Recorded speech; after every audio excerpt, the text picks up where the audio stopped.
Today's hearing has taken a dramatic turn as Cat Matlala's lawyer begins the cross-examination of the state's first witness. Every question is being closely watched and every answer could have a major impact on the proceedings. We'll break down the most important exchanges, explain what they could mean, and keep you updated as the hearing unfolds. If you want fast, reliable updates on South Africa's biggest stories, don't forget to like this video, subscribe to the channel, and turn on the notification bell so you never miss a breaking update. Now, let's get straight into the hearing.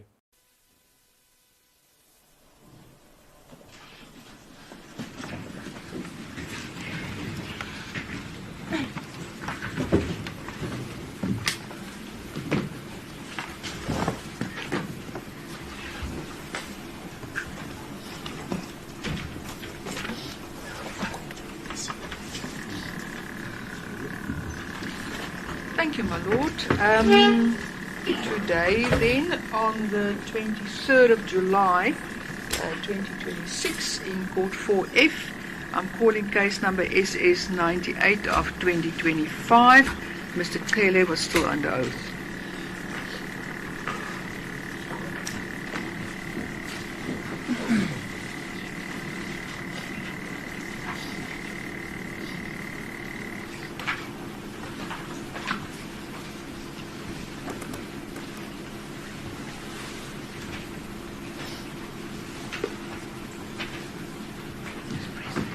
The court just places the record that the start now at 11 hours 25 as it proceeds with other matters that require its attention in other court proceedings.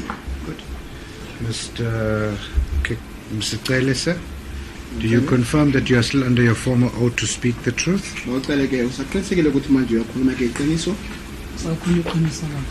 The witness confirmed that my lord is still under oath to tell the truth. Thank you. Thank you, Mr. Crowell. You may continue with your cross-examination, sir. Before we can continue, Sorry? before we can continue, my lord, Yes? things have changed now Yeah? because myself and Mr. again had to do something Yeah. in the office. But nevertheless, my lord, Miss Munareng is in the area. Oh, Yes, my lord. okay. He will take the post. Is she going to then... Who's taking... GCA, my lord. Oh, okay. Thank you, my lord. So who's taking over? Miss Munareng is in the area. Okay, welcome.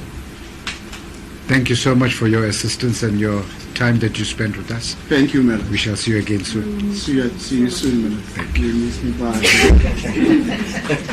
Bye, Dosi.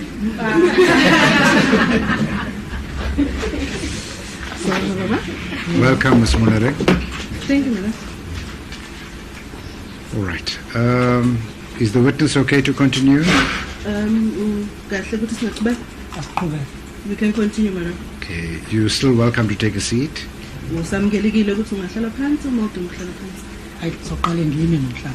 Today I'll stand first, Lord. You've got standing orders. Standing order now. That's correct, madam. Okay, good. Thank you, my lord. Thank you, I have Mr. no Crawford. further questions to this. Okay, hold on a second.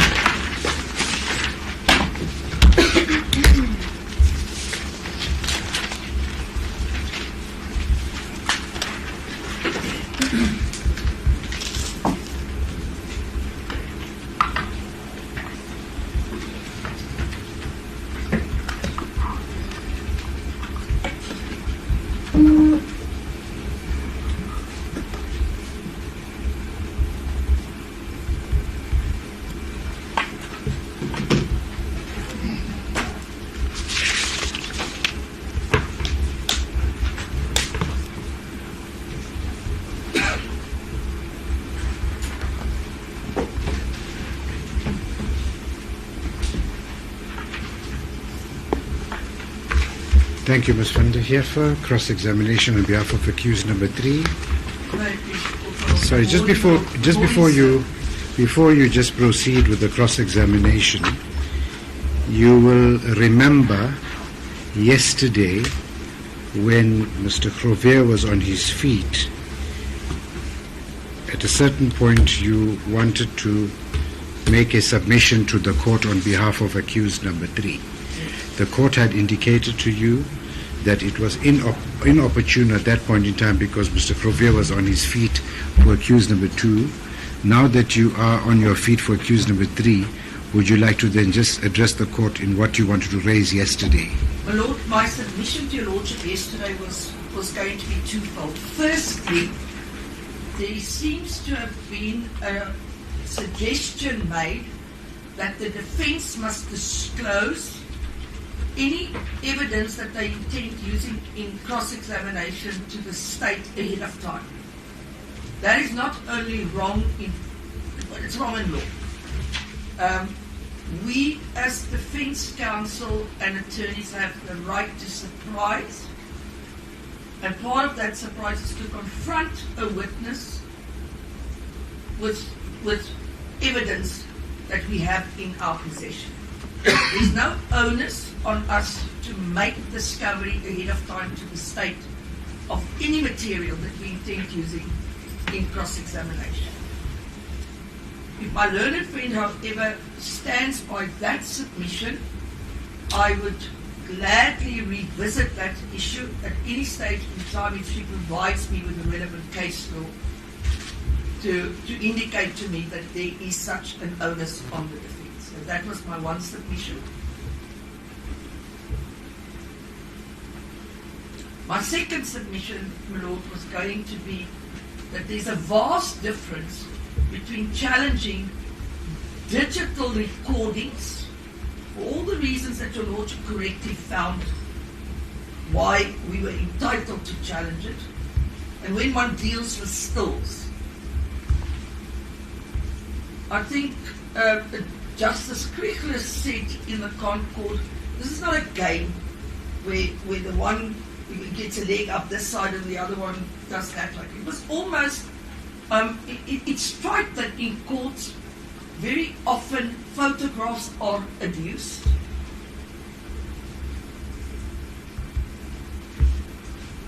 And those photographs, my Lord, prosecutors have regard to them. If you want to show it to a witness, prosecutor will look at it, and based ordinarily on a consultation with their investigating officer or on their own knowledge, if they went to the crime scene, would confirm that that is exactly what it depicts, and it would be allowed to be used. We saw yesterday, my Lord, and the reason why I want to stress this point, what happens if there's a tit-for-tat situation? You objected, now I'm going to object. We spend an inordinate amount of time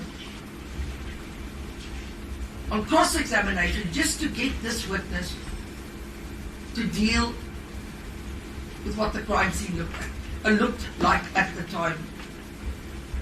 And I would really urge everybody concerned that when we deal with issues like that we don't unnecessarily object when you deal with something as simple as a photograph. May I please? Ms. LaRue, would you like to respond?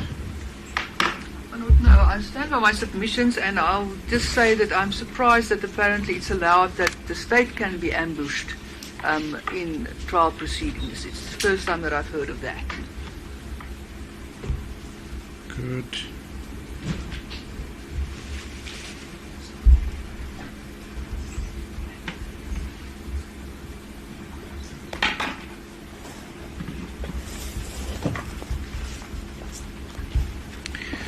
Good. There's just another aspect that I'd just like to perhaps maybe deal with as a perhaps just giving counsel some advice as well as some caution relating to the way the matter is proceeding. Before I proceed there, am I now understanding, Ms. van der Heever, that you are now covered in relation to that aspect on behalf of accused number 3? Yes, my Lord. As I said at the time, I wanted to address the court on that issue. I thought at the time I am entitled to, in the normal proceedings, that's the way that one would deal with it. But I thank your Lordship for giving me the opportunity at this stage to raise those issues. I think it is important to raise it, and so the Lordship is well aware of what our position is. with regard to issues I think like that. I think just so that we have a smooth flow of how matters are proceeding in this court, I believe it important that I share with you the thoughts of this court as to how it should be done. The understanding of this court simply is that Mr. Gissing represents accused number 1. Mr. Grovier represents accused number 2. Ms. van der Heever represents accused number 3 and 4. And Mr. Chauke represents accused number 5. As I understand it, that each of the legal representatives are responsible for running their own case. And when a counsel is on their feet in respect of representing their particular client, this court does not want the waters to be muddied when another counsel who's not involved at that point in time to become involved in making submissions. I will cite 2 examples of it, which I pray that we'll not have a repetition of. One was, I think, on the other day when the witness said something, and I think it was either counsel for accused number 1 or Mr. Grovier was on his feet when counsel for accused number 5 made submissions. You would note that I immediately dealt with the matter with counsel for accused number 5, and I dealt with the matter. Yesterday, the situation was very simple. On any interpretation of court procedure, a counsel who is standing up, for example, now Ms. van der Heever, you are on your feet, you are busy cross-examining for accused number 3. This court is of the view that it is inappropriate for any other counsel on the time when you are on your feet to interject, put their hand up to make submissions on behalf of their client when it is not their turn. Can I perhaps maybe just request the counsel that I will give each and every single one of you a firm and a fair opportunity to be heard and to ventilate any matter that you intend doing at the appropriate time. I simply don't want the record to become difficult to read as one goes along. I would like everything to be compartmentalized properly. So can I just perhaps maybe have your undertaking that we'll proceed along that line, and you can be rest assured that this court will jealously at all material times guard the fair trial rights of the accused persons that are guaranteed in the Constitution. I'm never at any point in time going to muzzle any counsel, but I surely will muzzle counsel if this court is of the view that it is inappropriate for counsel to make a submission at that point in time. So can we just agree we'll actually move on along that way? My Lord, may I address your Lordship very briefly on that issue? Yes. It is so, my Lord, that very often when legal issues are raised, and that has been my experience in court, each counsel is given the opportunity, even if it's during the evidence in chief or during cross-examination, to make submissions on legal issues to the court, because the court at the end of the day needs to have the benefit, with the greatest of respect, of everybody's input. So let's say it's an issue that's raised about inadmissibility of evidence. The normal process, as I understand, is that the court will give each counsel, if it's raised, because I am entitled, as an example, if Mr. Grovier is busy cross-examining and he solicits hearsay evidence, to object. And at that point, I will be allowed, with the greatest of respect, to make submissions to your Lordship.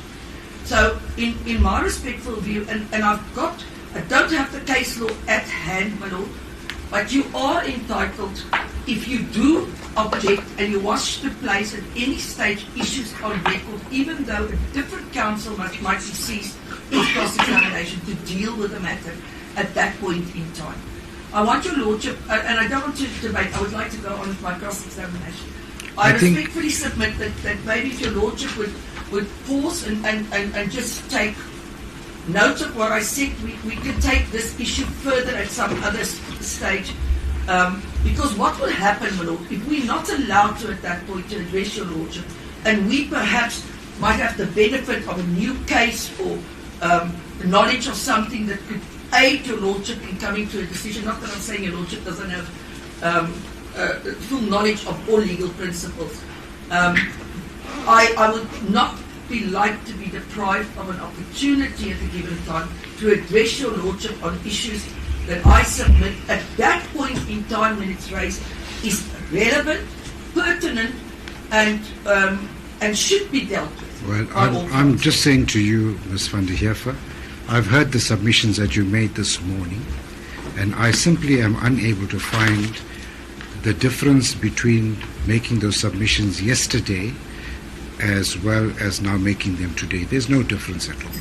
I'm just simply saying to Council moving forward that I would appreciate that if a Council is on their feet, let them do